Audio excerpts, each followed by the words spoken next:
Je fais un aller-retour à Paris avec Étienne. Tout un tas de voitures de flics à la porte d'Orléans, à chaque carrefour, qui gardent l'entrée de la ville.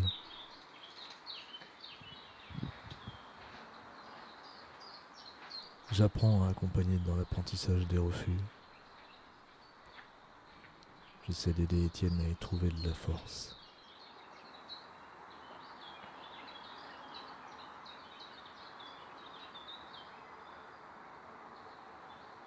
« 20 avril, 19. Je ne sens plus le besoin d'écrire, parce que j'écrivais spécialement pour un seul être, qui n'est plus. Voilà le vrai. Et cependant, je continuerai à écrire. Mais le goût n'y est plus. L'entraînement est parti. Il y a si peu de gens qui aiment ce que j'aime, qui s'inquiètent de ce qui me préoccupe. Connaissez-vous dans ce Paris qui est si grand, une seule maison où l'on parle de littérature? Et quand elle se trouve abordée incidemment, c'est toujours par ses côtés subalternes et extérieurs. La question de succès, de moralité, d'utilité, d'à-propos, etc. Il me semble que je deviens un fossile, un être sans rapport avec la création environnante.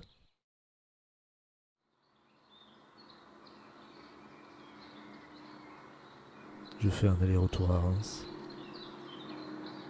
En contournant Paris, je me dis que je ne fais qu'effleurer les villes. Je roule dans l'angoisse d'un pneu qui défaille, l'œil sur le voyant.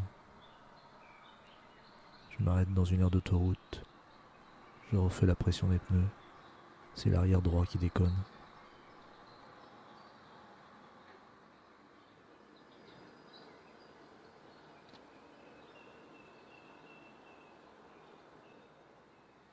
Dans la fatigue causée par le don, se révèle un apaisement.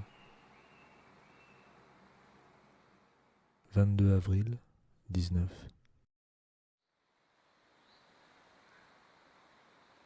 Isabelle me fait remarquer que le journal du 5 avril est le seul qui présente autant de visages. Ou même qui présente des visages autres que des reflets dans des miroirs. Ce jour-là, au cimetière de Saint-Jean-de-Bray, j'ai filmé des visages de morts dont je ne sais rien.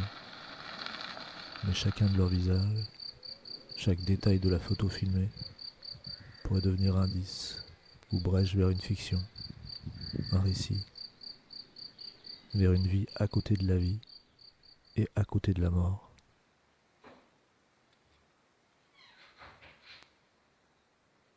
« 23 avril, 19.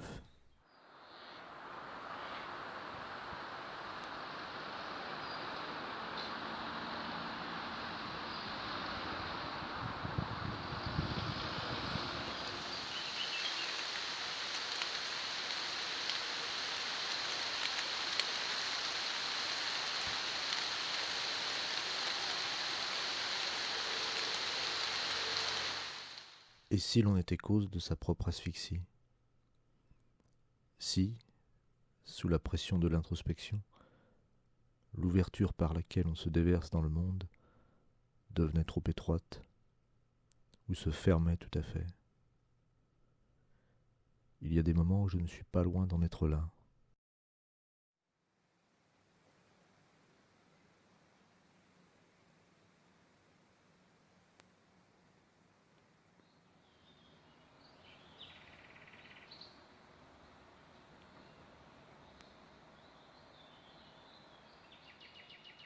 Aucun jour n'est vide, et pourtant, parfois, on en retient très peu. Il semble qu'on ne parvient à rien accrocher, parce que rien ne dépasse, rien qui donne prise, ou parce qu'on n'a pas su entrer dans le jour, ou parce qu'on n'a pas su y revenir.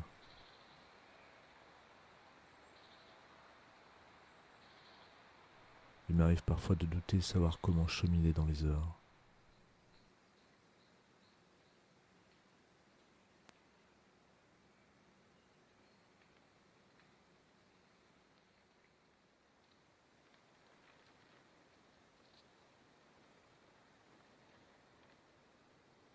« 25 avril, 19.